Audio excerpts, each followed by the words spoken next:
Greetings, folks. This is Mason Weaver. Welcome to Raunchy Secrets Only Wives Should Know. I've been observing relationships for decades now, and something is bothering me. Lately, there's been acceleration between the battle of men and women over relationships. There seems to be a constant, continual attack on each other. And men are beginning to take advantage of women, and women are beginning to take advantage of men, and no one is loving, no one is caring, or very few. And I want to know what's the reason. What's the reason? We want each other, we need each other, we desire each other, we're made for each other, so why it's so hard to be together? We got to really start looking at this because it's tearing the family apart. It's allowing other entities to come in to manage the family, TV, government, schools, rap artists, entertainers, but not mom and dad, because mom and dad, whether they're married or single, or they're tearing each other apart. I want to analyze this. I formed this page, Raunchy Secret Only Wives Should Know, for a reason. We wrote a book, Raunchy Secrets Only Wives Should Know. And we're going to start doing some counseling. We have already set ourselves up for that, decided not to because of COVID, other reasons. But here's my philosophy. If God said, and God cannot lie, if God said it is not good for the man to be alone, then folks, it's not good for the man to be alone, for nothing, for nobody, for nowhere. It is not good, period. Not good for men. It's not good, period, if the man is alone, because chaos ensues. Chaos.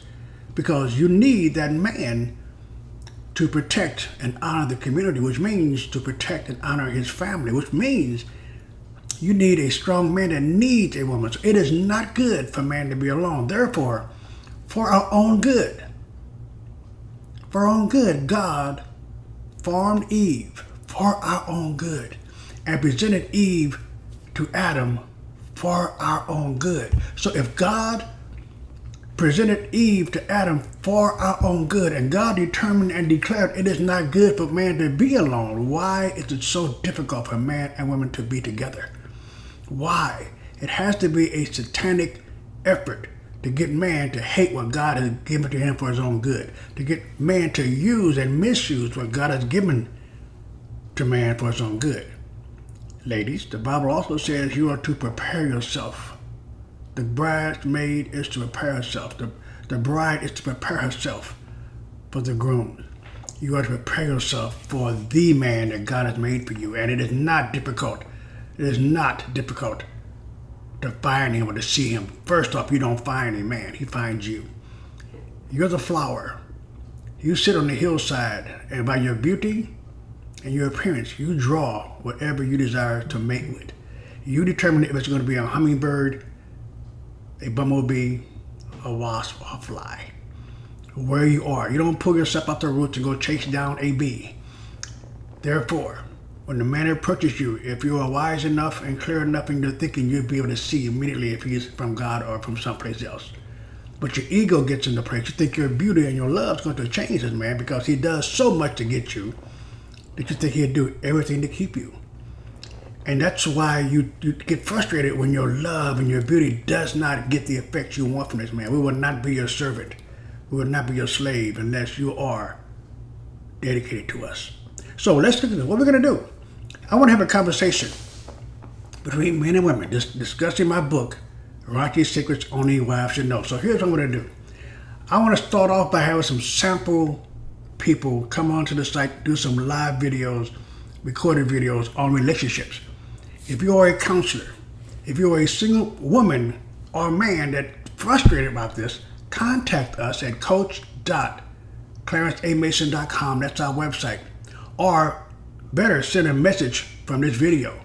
And we'll talk to you, we'll interview you, we'll see who has interesting stories, and then we'll invite you to come on free, no charge. We'll do some counseling and discussion on camera to give to the viewers out here so that we'll be able to analyze and try to discuss the issues. There is a spiritual battle going on, folks. If God said it's not good, if God said we're meant for each other, doggone it, we better try to get together then. Because we're tearing our nation apart. And the grassroots problem is, it's not politics. It is not the same-sex discussions. It is not even the child trafficking. All that has the same basic roots. Men and women are hostile to each other. So outside forces are controlling us. So if you want to participate and analyze your own opinion, it don't have to be your life. It ain't got to be anything personal. I don't want to hear about your bedroom activities. I just want to hear about your philosophy on male and females. If you're articulate, opinionated, experienced, contact me. On this page, on this site, send me a message, and my staff will get back with you, and we will sit down and discuss if your story is compelling enough, and we'll do some videos and we air it on this site to get the conversation going. And we charge for our services normally, but this is not a money-making thing. Let's get a discussion going. The website is coach.clarenceamason.com, and you can set the calendar and all that, but the information we're going to be doing will be on this site, on maybe social media, someplace else. Let's start a conversation, because the safest place to be is in the will of God. Men love you. Ladies, we will give our life for you. Adam gave his kingdom for Eve.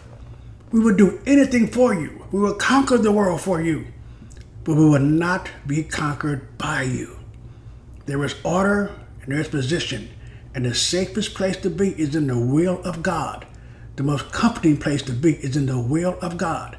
So we're going to discuss what the will of God is, not our opinion, not what we heard, and not what we think. We're going to see what is the problem. And there is a problem in the relationship between men and women. And the only way we're going to solve it is to shine light on it.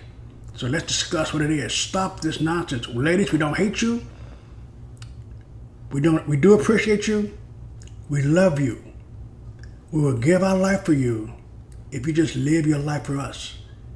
It's simple as that.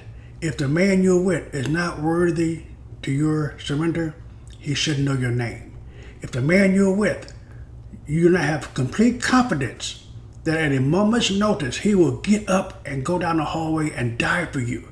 He will stand between you and your children and any danger. If you're not aware of that, if you're not sure of that, he should know your name. But if you are sure of that, it's not because you're beautiful. It's not because you got pretty hair. It's not because you have this thing that you do when you move. It's not that. It's nothing you have done. It's not your diet, not your exercise, not how you look in stiletto shoes. It's not how much money you make, what your career is. That instinct of a man to give his life for you comes from God Almighty. It is ingrained in us. We will give our life for you. So meanwhile, if your man would give his life for you, why won't you live your life for him? Why won't you go and decide that you're going to have this man as your man and raise children and sacrifice yourselves both for those children? If I'm going to give my life for you, let's determine why you should not live your life for me. This is Mason, looking forward to seeing you in the future when we discuss these things from a biblical, social, economical point of view. God bless you.